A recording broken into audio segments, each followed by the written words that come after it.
What's up, everyone? This is Raine Cruz, and it's time for the Rain Check with our MMA reporter, our MMA guru, Bre Eckert. Hi, Bre. How are you? I'm good. How are you? Sorry, my microphone and my camera decided to stop working right before we started, but it's fine. we got it under control. We're good to go. That's good. That's good. Well, it's great to see you again for another special episode of the Rain Check.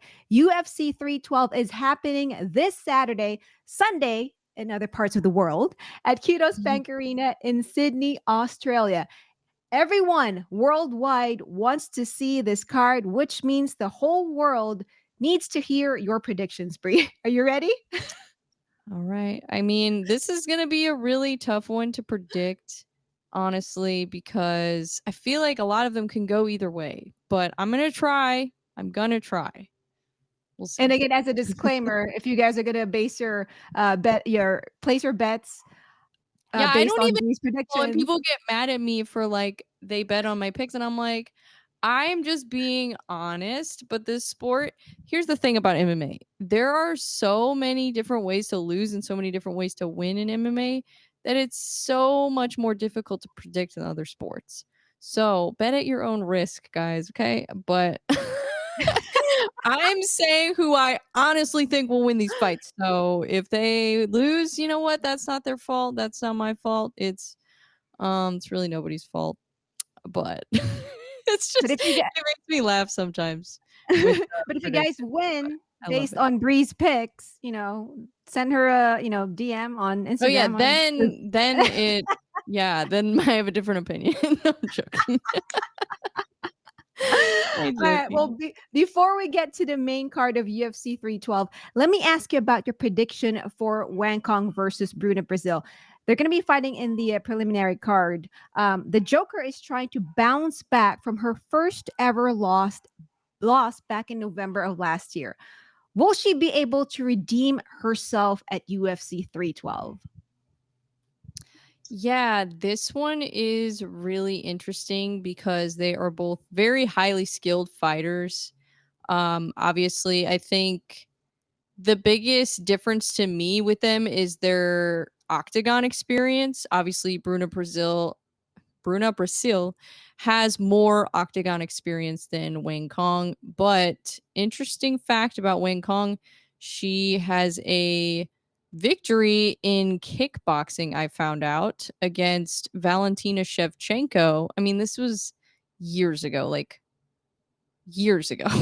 But still very impressive. And, she got submitted. So I don't know what to expect, honestly. I think it's one of those fights that's kind of hard to predict just because, she was undefeated and then she lost. So it's like, is she gonna learn from that loss, bounce back, or is that gonna be the beginning of kind of a rough patch in her career? So you just never know sometimes, but I do think that, you know, her striking is really good. I think if she can avoid getting submitted, Mm-hmm. then I think she'll probably win. Maybe. I don't know. Oh, all right. But that's gonna be hard against Brazil, so Yeah, and Brazil's she actually won her last fight also last year by unanimous decision. So I feel like she probably wants to get a win streak going, just like Wang Kong before yeah. the Joker had her first loss back in November. Now let's move on to our main card. UFC 312 is in Sydney, like I mentioned earlier, and we have two Australian fighters in our main card, starting with Melbourne's own Jake Matthews. He is fighting Francisco Prado. Now, Matthews is more experienced than Prado, not only not just by the number of fights that he's had in his career, but also in the welterweight division. This is Francisco Prado's debut fight in the welterweight division.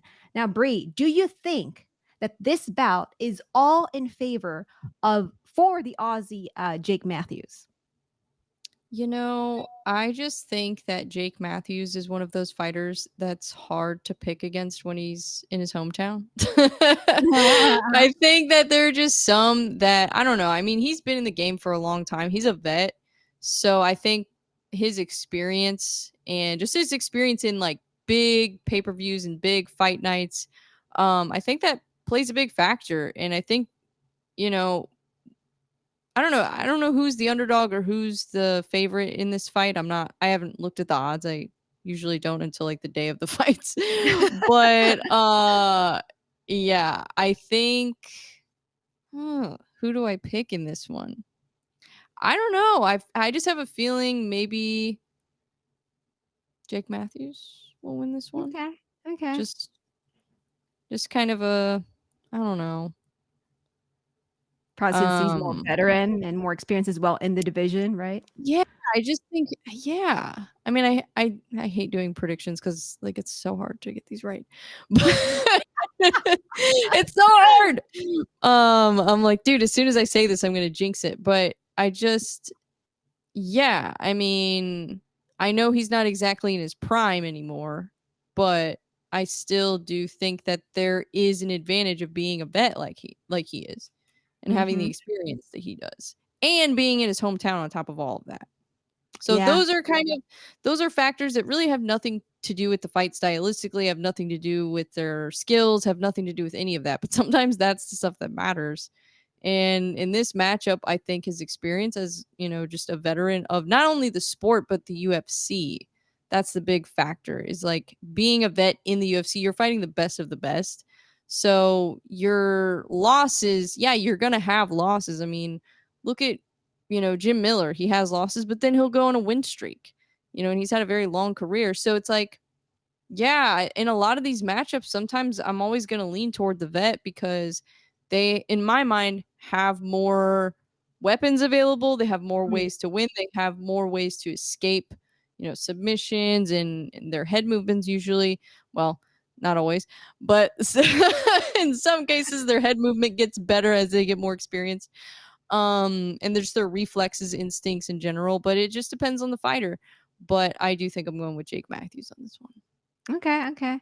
So we got one vote for one Aussie. Let's move on from one Aussie to another, from one mate to another. We Yeah. have the Brood Jimmy Crute, who is also from Melbourne, like Jake Matthews. He is fighting Rodolfo Trader Belado in a light heavyweight bout. Now, this is going to be huge for Jimmy Crute if he wins this, because his last victory was back in 2020 against Modestas Bukauskas. Now, I remember he had like that leg injury when he fought Anthony Smith. I believe that was back in 2021. And since then, he's lost his fights. Will Jimmy the Brute Crute make his country proud and earn a victory this Saturday at UFC 312? This is another tough one. I always want to pick Jimmy Crute, especially in Mhm. Australia. Kind of similar reasoning with Jake Matthews, but in this matchup, I do lean toward Bellato a little bit. Okay. Um, it's tough because Jimmy Crute has impressed me so much, especially you know before he kind of started losing fights. Like his fight with Modestas and other fights before that. And the fight with Anthony Smith, that was pretty bizarre. That was a weird leg injury. I've seen stuff like that before, but that seemed like very what's the word for it? Like a freak injury almost. Like kind of just a weird I don't know, it's like his leg almost like just went numb or something. I don't even Yeah. know if he had a real injury. But I don't know. I don't know who to pick in that fight. It's so hard because Jimmy Crute's in his hometown. And, you know, as much as I love to pick the hometown guys, I do think I might go with Bellato. Okay, I like it. And then watch me be wrong. Gosh, it's so hard. Okay. All right, Well, I'm going with Bellato. the good thing is no one's gonna give you a penalty for getting it wrong, right? Yeah. They There you will. go. They will. 100% they will. Somebody will be in my DMs. Jimmy Crute's my best friend. He's been my training partner for 15 years. I can't believe you picked against Jimmy Crute. I'm like, okay. That's okay. So at least for the main card, between the two Australian fighters that we have on the main card, you got one winning, which is Jake Matthews, and you got Jimmy Crute not getting the victory this Saturday.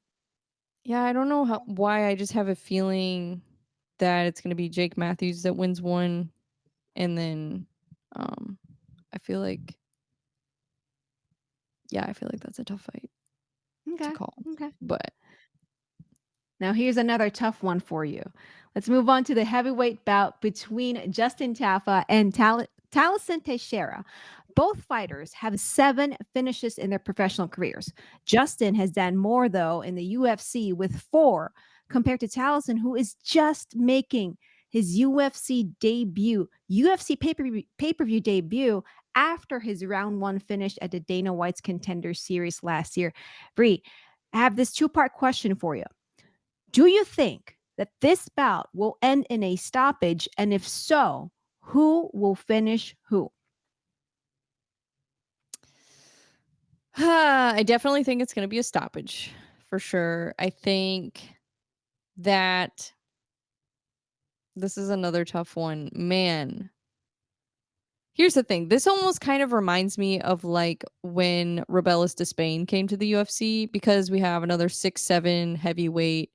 Um, but he's got, different, completely different style. He's got, um, he's different. But I just think that sometimes when somebody's making their debut, it could be too much too soon for them in their career. And I'm worried that this could be a big test for him, Mm-hmm. and it could be, if he passes the test, then he's the real deal. Okay. But I do worry that Justin Tafa, again, even though doesn't have a ton more experience, does have more experience in the UFC, obviously, like you said. So, like I said earlier, that to me is always going to be a huge advantage. But, it's not like he's unbeatable.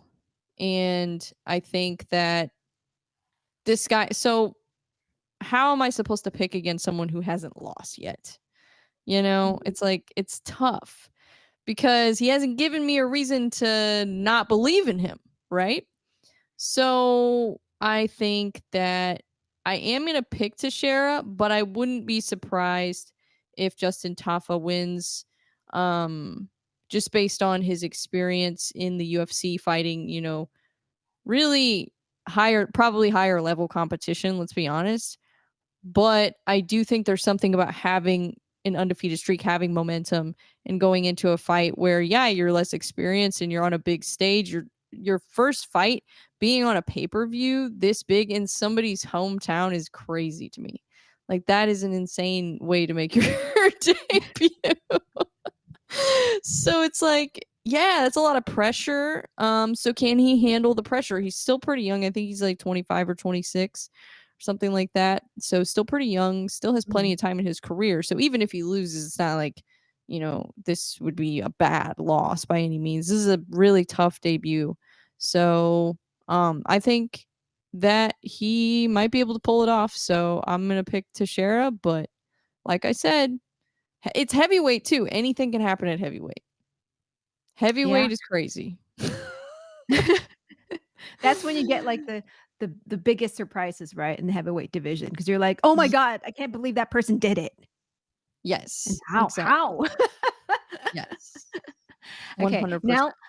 let's move on to the co-main event of the evening. I love what you said earlier about how can you bet against someone who has not lost a fight, because the co-main event features an undefeated fighter, the challenger for the women's strawweight championship, which is currently held by Zhang Weili, Tatiana Suarez. She has a perfect 10-0 record, Bree.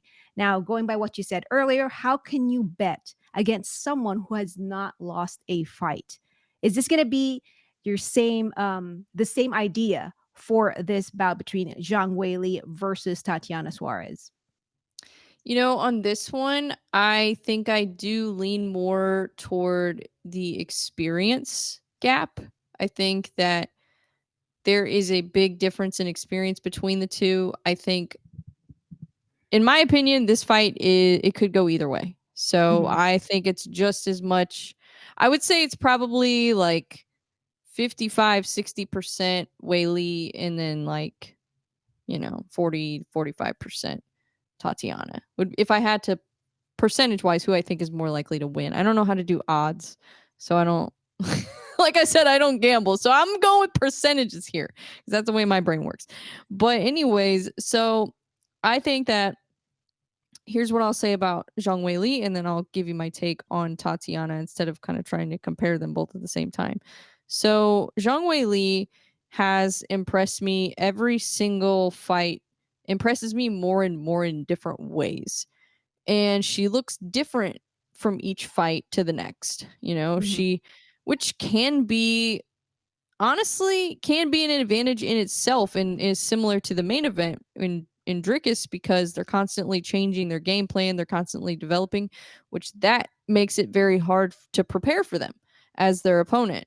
So she's constantly adding new tools to her tool belt, and she's, from what I understand, a very fast learner. So Mhm. when she decided that she wanted to add wrestling and jujitsu and all of that, she learned it very fast. So she kind of reminds me of basically the female version of Volkanovski, I would say, Okay. because constantly, and not like getting knocked out, but before that, when he almost beat Islam Makhachev in a short notice title fight, that's what I'm talking about, because he showed he can hang with anyone, anywhere, doesn't matter. And that's the same thing with Charles Oliveira. Same story there. It's the same thing with a lot of really dominant champions. And that is the quality that I think is required to be a dominant champion. So, in my mind, she's approaching legend status as a champion. She's approaching like a similar legacy to some of the greats, like GSP and Mighty Mouse and all these greats. And, maybe she doesn't have a perfect record Mhm.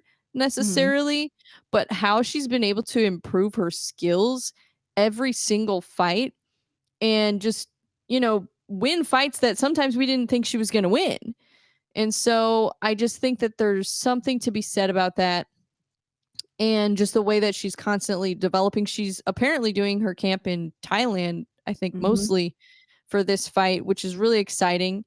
And that's just another example. She's putting herself out there, she's putting herself in uncomfortable situations where, going to a different place, and the reason she's going there is because it's closer to Australia, so she's not going to have, a super super long flight, which that affects everything, so, and that's why, a lot of times Islam performs better when he's performing, in an area where he doesn't have to travel a ton. And a lot of those fighters that live further away, they're not in Vegas, they're not in, any of these hubs. So I think that her putting herself, out of her comfort zone and constantly learning, constantly developing new skills, Mhm. that to me is what puts her at legend status. And it's not even, it has nothing to do with her record, it has nothing to do with who she's beat, who she hasn't beat. It's like, what has she done overall? Like, look at her entire body of work. It's pretty insane. So that to me is going to be really hard to beat. She also has a ton of 5 round experience, and she went 5 rounds with Joanna. Like that to me is a huge advantage right there. Just having all of that 5 round experience that she has, that's going to play a huge factor. Huge factor. So now here's what I'll say about Tatiana. Tatiana is a warrior. She is a absolute warrior, not only in fighting, but she battled cancer. She's had Mhm. all these obstacles in her life. And that makes you a tough person, no matter what you're doing. Doesn't matter if it's you're in the military, you're doing MMA, doesn't matter if you're a firefighter, police officer, doesn't matter what you're doing. That gives you an edge that you can't even like put your finger on it, like how to obtain that. There's no way to obtain that without going through it, in my opinion. So I think that Tatiana has an edge in heart, I think. Is an edge in heart and maybe a little bit of mental toughness just from going through that experience, because you cannot replicate that, in the gym. You can't replicate that in whatever. You can't read enough books to gain that insight. So I think that's really what's going to separate Tatiana. Also, she's got a ton of impressive wrestling credentials from even before MMA. She's undefeated. She has wins over some really high level fighters. So she's impressive too. And like I said earlier, hasn't given me a reason to doubt her yet. But I think this fight is going to come down to the championship rounds. I think that Mm. if it makes it to rounds 4 and 5, I think Weili is going to win. But I do think that Tatiana, if she does have to go the distance with Weili, while it will be a long night if she does, can promise you that, I think that she will handle it like a warrior. I don't think she will quit. So I don't think she will get finished. I don't think you can finish somebody like that. I just don't think so. Unless you get a lucky knockout, like, when Islam kicked Volkanovski. I mean, how do you not get knocked out from that? So if it's something where it's powerful enough, yeah, sure. Okay. But it's going to be really hard to finish somebody with that kind of mentality and that kind of physical strength, size. She's very big for the division, which, you know, I think she could do really well at 125 too. Mhm. But we'll see. If she can continue to make the weight at 115, then I think she could dominate in this division. So I think that if Tatiana wins, it might be a submission or something like that, possibly. But I just think that rounds 4 and 5 are going to be a big test for her, a huge test. If the fight makes it that long, and Weili is hard to finish. She's not an easy fighter to finish unless you're like Rose Namajunas and you get lucky and land. Well, not lucky. She freaking nailed that kick. But if you have precise enough technique to land something like that, I just don't know that Tatiana has the same kind of striking as Rose Namajunas. Mm. I don't know that a lot of fighters have the same kind of striking as her. So does Tatiana have the striking to be able to do something like that? I don't know. So I think it's going to be really hard to finish her, but I think if there's anybody that can do it at 115, it's probably Tatiana. Ooh, okay, That was a lot of okay. words, but No, I love how he broke it down, because I'm really excited about this co-main event fight, and I think, it's gonna be good to see someone like Tatiana face, Zhang Weili, because like yeah. I mentioned earlier, 10-0 fighter, but like you said, Zhang Weili still has, like, more of the experience, right? And I love how you, define Zhang Weili as, like, legend status, or at least getting to that legend status. Yeah, and I think, the whole goat conversation is, it can be fun, but at the end of the day, like there can only be like one greatest of all time. There can only be so many goats. So when you talk about legends, you're not even necessarily having to speak of champions. But Mhm. most of them are. Most of them are. And I think that being a champion and being a legend requires, yeah, like I said, what that mentality that Weili has with constantly putting herself out of her comfort zone, training. I mean, look at her. She's jacked and she's, you know, she works her butt off, and yeah, like I said, she reminds me a lot of Volkanovski. But I do think that she'll probably have a more dominant title reign. I think if she wins this fight, I don't see anybody beating her for a long time. So, Well, that's good. That's what makes you a legend, right? yeah, Yeah, yeah. And so from the exactly. first UFC champion from China and a legend in the making, Zhang Weili, we go to the first ever UFC champion from South Africa, Dricus du Plessis. He is defending his UFC middleweight championship against the former champion, Sean Strickland, in the main event of UFC 312. Now, Bree, this is the part two between these two fighters, and this is DDP's second title defense. Now, will Stillknocks still be the UFC middleweight champion after UFC 312? This is a hard one because the thing is that Dricus is very difficult to predict in all of his fights. He has a weird style. It's weird. Let's just be honest. Like it's not what I would call like traditional by any means.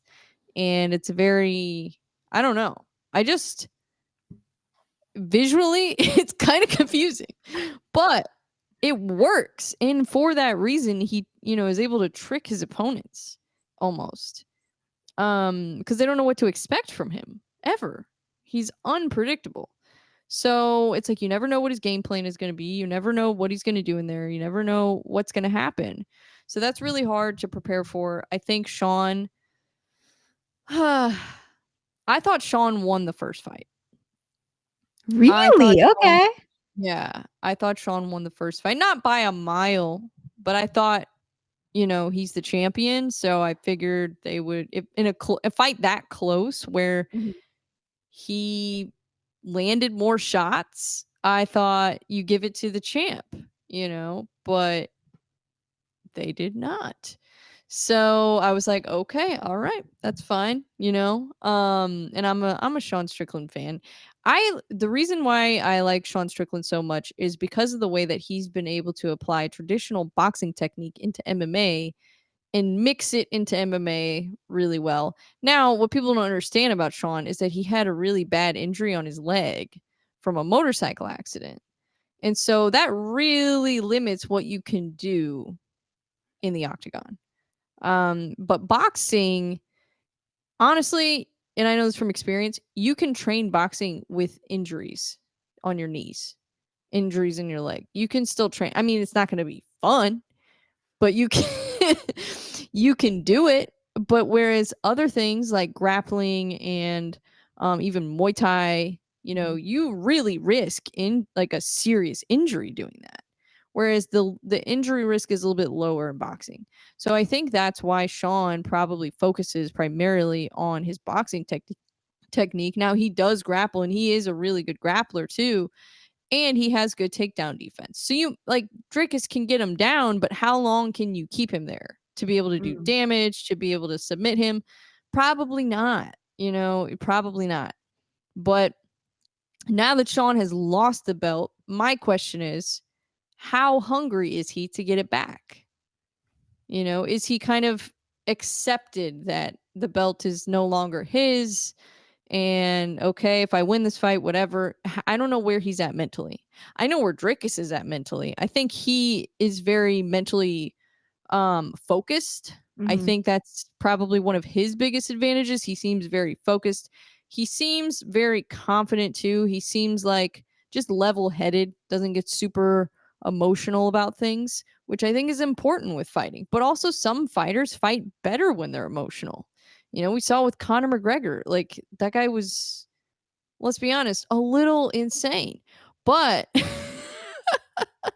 when he was in the, I don't even know if he's still in the UFC because he hasn't fought in like years, but I guess he is. But, anyways, that's an example of a fighter who uses their emotion to their advantage almost.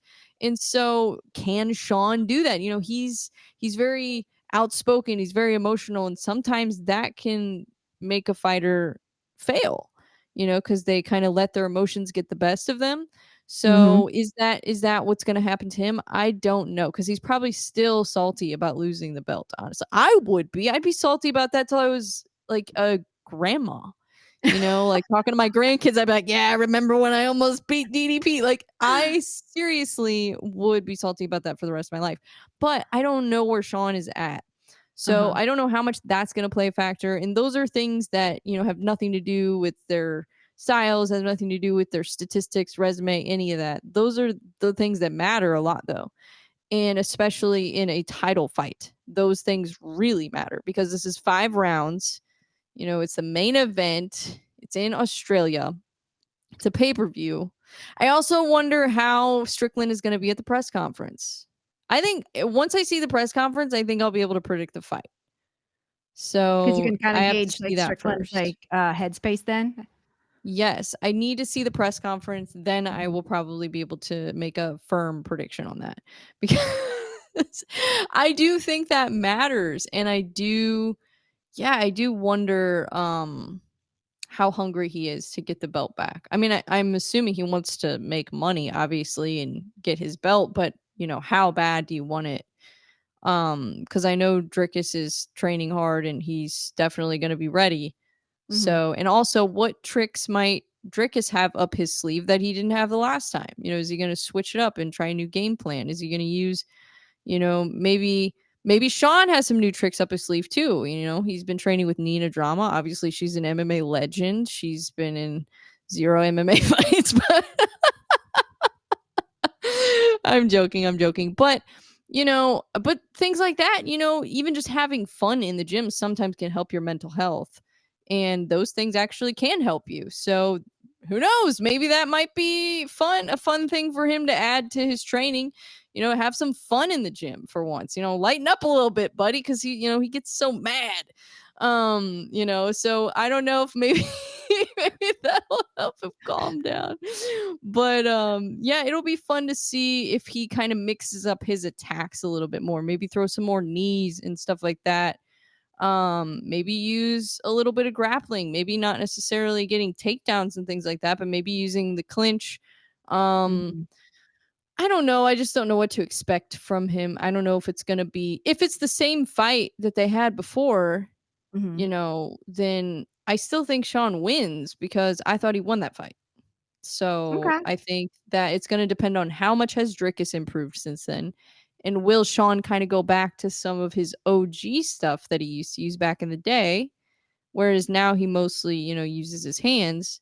Um, he throws a lot of teeps and stuff like that too, and he uses kicks, but I would like to see a little bit more variety in attacks. Maybe throw some elbows or something like that. I think if he can just mix it up a little bit, I think he's got this. I really do. Cuz he's got way more 5-round experience than Drickus. So Mhm. we know his cardio is excellent and he's got good takedown. I mean, this guy is somebody who has beat legends in the sport.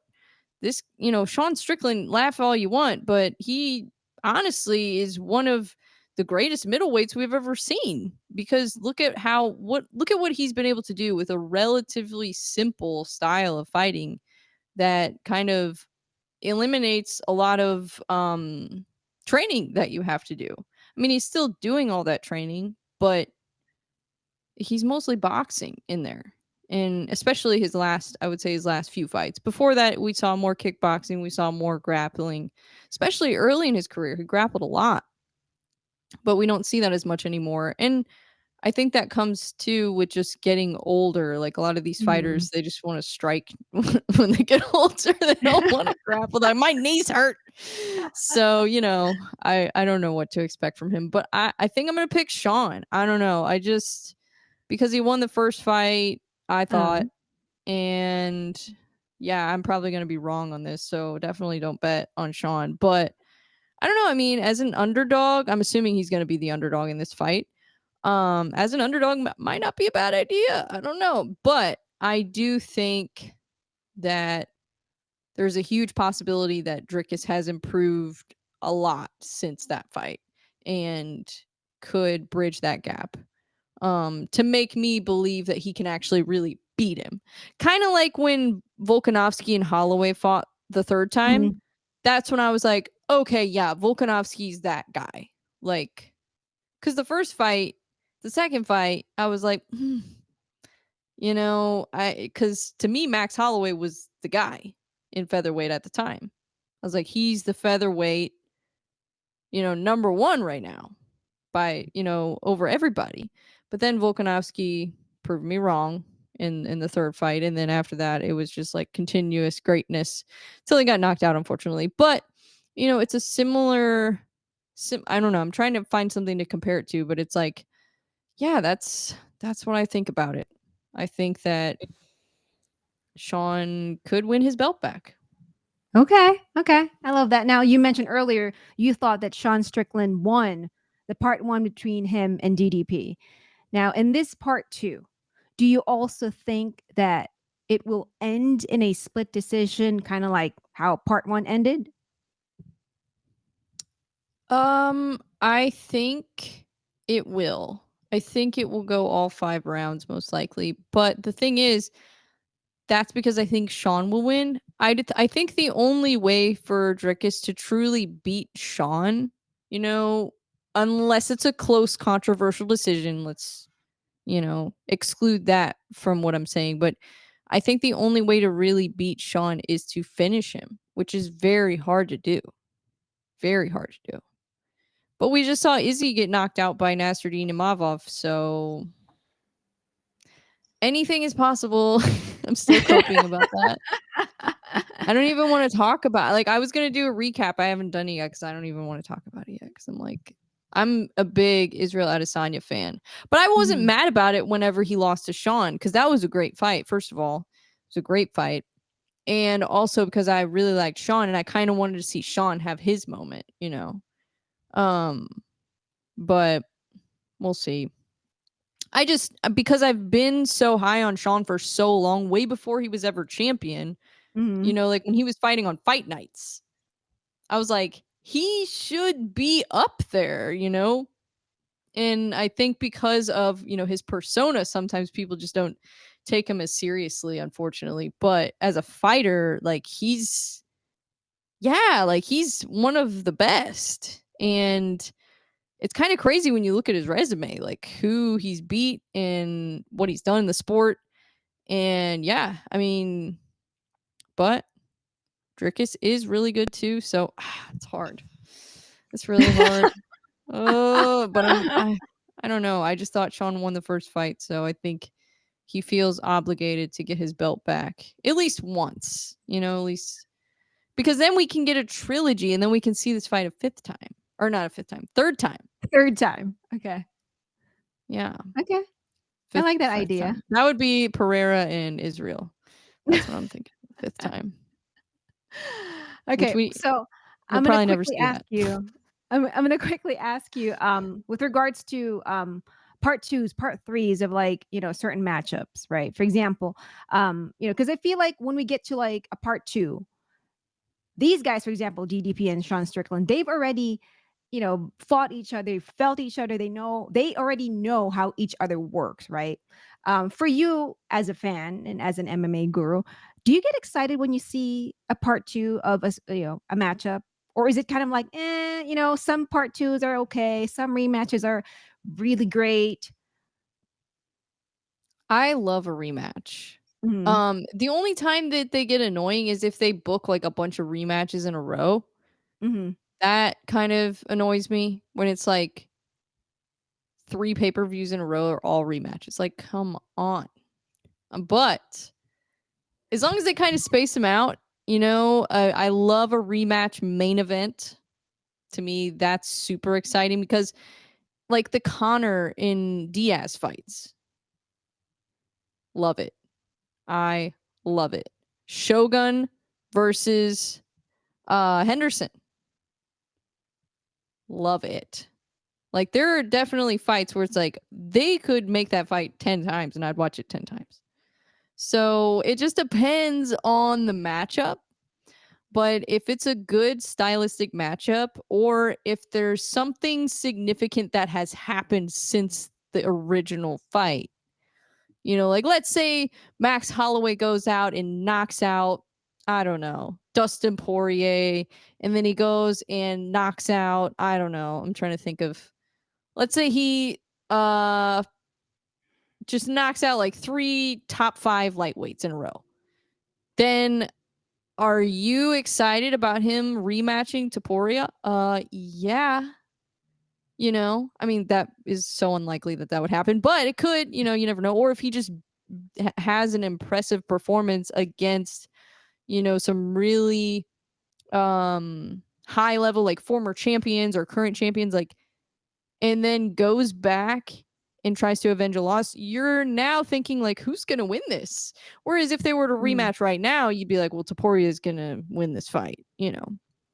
So I think there has to either be something that happens since the rematch to kind of make it more exciting and less predictable.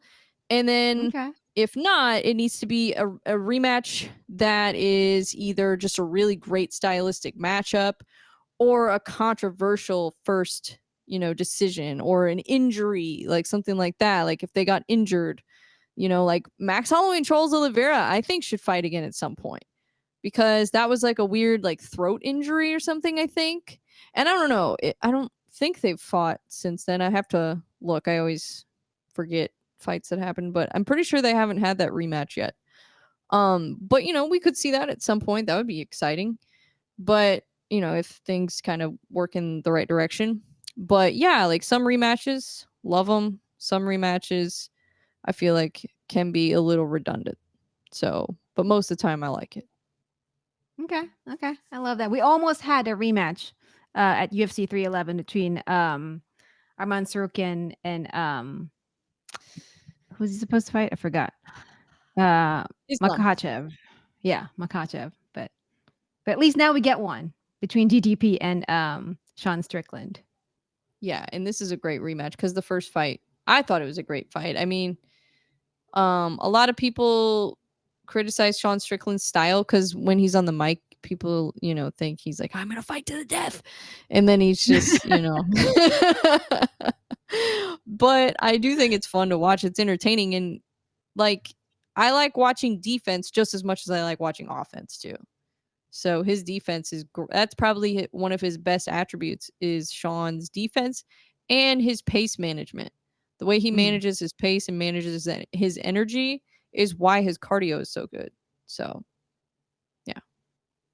All right, we shall see. Guys, UFC 312 is this Saturday here in our side of the world. It's going to be Sunday in Sydney, Australia. It's live from the Kudos Bank Arena in Sydney. Early prelims start at 3 p.m. Pacific Standard Time here in America. Main card starts at 7 p.m. Pacific. Please do follow Brianna Eckert, our MMA guru, at Bre.Eckert, Eckert, on Instagram. Follow me as well on Instagram at Ringside Raine. That's Raine with an E, Raine. Bre, thank you so much again for joining me. I always love hearing your Thank you. predictions. And you guys, like we said earlier when we started our episode, please do not base your bets according to Bre's predictions. If you do not blame her if it's wrong, okay? Yeah, I've already been focusing on 313 also, so now I'm like kind of getting some of them mixed up because I'm so excited for UFC 313. We're gonna have to do one for that one too because that is, I think, has the potential to top UFC 311. Ooh, okay. Because the co-main event, Justin Gaethje versus Dan Hooker, I heard is 5 rounds. It's a 5-round non-title co-main event. I heard. I don't know if that's true. I'll have to confirm that with some sources. But my source right now is Trust Me Bro, and I think that fight has to be 5 rounds for sure. So of course they would do that. Yeah, we want to get our money. They want to please the fans. They know what we want. Thank you, UFC. Give us what we want. There you go. All right, Bre. Well, I will see you for our UFC 313 predictions. Thank you so much again for joining me. She is Brianna Eckert. I am Raine Cruz. This is the Raine Check, and we are checking out. Bye, guys.